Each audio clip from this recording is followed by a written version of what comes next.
Lu bisa jago nih baca chart, technical analysis lu kuasain, candlestick pattern, chart pattern, support resistance, supply and demand, Fibonacci, indikator, semuanya lu kuasain. Tapi kalau lu nggak bisa kontrol diri lu, itu semua sia-sia. Satu hal itu adalah emosi lu sendiri. Gua bikin video ini tuh bukan mau ngajarin lu tentang teknik trading, tapi ngajak lu buat ayolah kita sama-sama ngaca kesalahan kita di trading ini. Kebanyakan orang cuma ngelihat kesalahannya pun dari technical analisisnya, secara teknisnya, tapi nggak ngelihat dari sudut pandang psikologinya. Karena jujur aja ya, banyak orang gagal di trading, nggak bisa profit itu bukan karena nggak bisa tradingnya, nggak bisa menganalisanya, atau nggak bisa money manajemennya.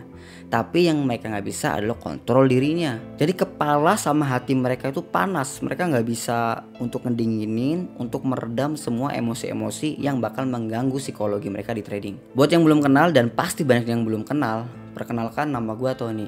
Gue orang biasa aja yang hidup biasa aja, yang kebetulan mulai trading duluan dan ya bisa hidup dari trading walaupun duit gue belum banyak, masih kecil banget, cukup buat beli kopi dan buat beli rokok. Karena nih, kalau lo mau tahu, 80% kesuksesan trading atau keberhasilan di trading dipengaruhi 80% itu sama psikologi. Kita bisa tahu dan lu juga bisa tahu harus buy di mana, harus sell di mana, harus take profit di mana, harus stop loss di mana. Tapi giliran market nggak sesuai dengan arah yang lu analisa, lu jadi panik. Padahal SL udah tersedia, lu udah pasang. Tapi kenapa jadi panik? Apakah karena marketnya tiba-tiba muncul muka serem gitu? Tiba-tiba ada muka setan begitu? Kan enggak, tapi karena apa? Kita ngelihatnya nih, wah suatu hal yang sangat mengerikan, sangat mencengangkan. Ujungnya kita panik gak jelas. Lu mulai geser-geser, ini marketnya gak sesuai nih, hampir kayak SL. Gue geser SL-nya atau gue copot lah SL-nya, ngilangin TP-nya. Jadi belum juga kena TP lu udah ambil intervensi tengah jalan, atau pas loss lu balas dendam, and boom, MC. Ujung-ujungnya apa? Iya bang, gua greedy. Iya bang, gua nggak bisa kontrol emosinya. Iya bang, ini. Tapi diulangin lagi. Tapi ini hal yang normal dan ini bukan lu doang. Gua pun mengalami, dan bahkan senior-senior gua di trading, mereka pun dulu mengalami. Bahkan sampai sekarang mengatur psikologi trading atau psikologi dirinya itu sangat susah. Karena technical analysis kita bisa baca buku, kita bisa nonton YouTube, ataupun kalian bisa ikutin webinar ataupun seminar, itu gampang teorinya. Tapi secara praktek psikologinya itu susah banget. Ini urusannya mental nih. Coba gua analogiinnya tentang pacaran deh. Lu misalkan pacaran nih sama seseorang yang lu sayang banget, karena ada masalah ataupun lu diselingkuhin gitu, akhirnya lu diputusin dan ditinggalin. Apa coba reaksi pertama lu? Ada yang nangis mungkin, ada yang denial, bahkan ada posting-posting story-story di IG atau di TikTok, nanti pajang kata-kata semua akan indah pada waktunya. Anjay, itulah salah satu contoh bentuk emosi. Dan sekarang lu bayangin, lu kayak dihantam dan diputusin sama market, lu lolos beruntun sampai 6 kali. Apa yang lu rasain? Sakit, kesel, marah, takut, semua bercampur aduk. Atau malah buru-buru pengen balikin duit secepatnya. Dan itu pun sama aja bro, itu reaksi emosional. Dan jadi masalahnya, emosi itu kita nggak bisa ngukur secara angka. Kalau misalkan secara money management enak, secara technical analysis enak, tapi kalau emosi itu gimana ngukurnya? Nggak kelihatan soalnya. Karena di trading tuh bukan cuma urusan soal setup doang, tapi tentang gimana kita mengatur respon kita tentang kejadian di trading. Contohnya pas waktu lu lagi floating loss, respon lu gimana? Gimana waktu lu merespon floating loss? Gimana lu pas waktu merespon profit besar? Dan gimana lu merespon di saat mengalami drawdown yang dalam? Nah, inilah semua hal-hal yang bakal dialami dan gak bisa dihindari. Dan gimana lu merespon semua kejadian-kejadian itu, karena ini siklus yang bakal berulang-ulang terus. Karena kebanyakan trader itu terjun itu secara technical analysis, ya mereka udah siap, secara modal juga udah siap, secara money management teorinya udah siap. Tapi secara mental ini beda cerita nih. Karena semua yang lu pelajari, kalau mental lu, psikologi lu kacau, itu rapuh semua, itu gak ada gunanya udah. Itu kayak lu udah jago banget latihan bela diri, tiba-tiba ada maling depan lu, kan lu takut, aduh gue mati gak ya ini, lu cabut dah. Habis itu lu kabur, semua ilmu lu tentang karate-nya ataupun tentang cara nguncinya itu semua bakal kelupain. Kenapa?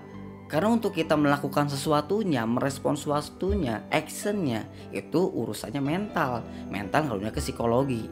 Yes, mindset sih ada juga ya, cuma itu nanti topik lain lah. Nanti di video berikutnya gue bakal bahas juga. Tapi kita bahas tentang psikologi dulu. Dan juga ada contoh lagi nih, misalkan lu kerja di kantoran, tiba-tiba bos lu gak ngehargain lu merasa dihina, lu merasa gak dihargai. Abis itu lu resign, padahal itu gak punya backup apapun, asal resign aja karena apa? Aduh, lingkungan kerja gua toksik.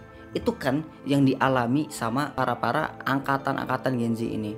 Mereka merasa bahwa lingkungan kerjanya itu toksik, lingkungan kerjanya itu gak memanusiakan manusia, lingkungan yang gak memanusiakan manusia, atau mental kitanya yang gak kuat. Dan itu pun sama aja kayak lu di trading. Kalau lu di trading lu deg-degan, emosional, terus balas dendam selalu dengan aktivitas trading lu, tradingnya yang bermasalah atau dilunya yang bermasalah. Makanya kita perlu berkaca nih tentang kejadian begini. Itu kan masalah-masalah psikologinya. Tapi gimana sih buat kita untuk meminimalisir atau untuk melatih diri kita secara psikologi di trading? Ada 3 hal. Yang pertama, kenalin lu siapa. Apakah lu tipikal trader yang konservatif?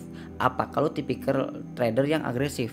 Apakah lu orang yang sabar ataupun lu orang yang gampang tergesa-gesa dan terburu-buru begitu? Dan lu harus jujur soal ini. Jangan denial, lu akui, oke, si Tony ini emang dia itu orangnya gak sabaran. Berarti hal yang perlu gue perbaiki adalah sabar. Di saat gue orangnya agresif banget, berarti gue harus turunin agak konservatif.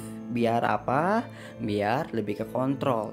Gue tahu banget kelebihan gue di mana dan kekurangan gue di mana. Di situ gue bisa ngebalance antara 2 hal ini. Yang keduanya, latih diri buat tenang. Setiap kali lu entry, lu tanya dulu ke diri lu, gue entry berdasarkan analisa, berdasarkan sinyal, ataupun berdasarkan emosi dan feeling aja. Dan di saat loss, lu tiba-tiba masuk posisi juga, itu karena emang sesuai dengan trading plan, sesuai dengan strategi lu, atau karena pengen balas dendam, pengen ngebalikin loss yang sebelumnya. Dan ini pun lu bisa ngelatih di kehidupan nyata lu sehari-hari. Contoh, di saat lu macet di jalan, lu bisa ngelatih diri lu untuk sabar, dengan terburu-buru, gak tergesa-gesa. Atau lu lagi berantem, mau sama pacar lu kek, mau sama orang tua lu kek, mau sama temen lu kek, coba lu jangan langsung meledak-ledak emosinya, lu coba untuk nahan diri.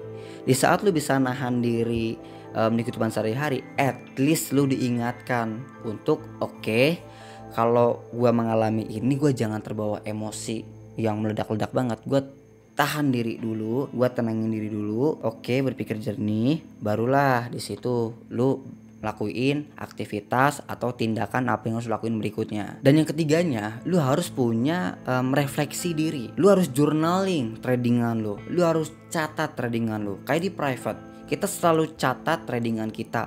Kita bahkan bentuk portofolio. Biar apa? Biar kita bisa ngelihat proses dari pertumbuhan kita di trading gimana.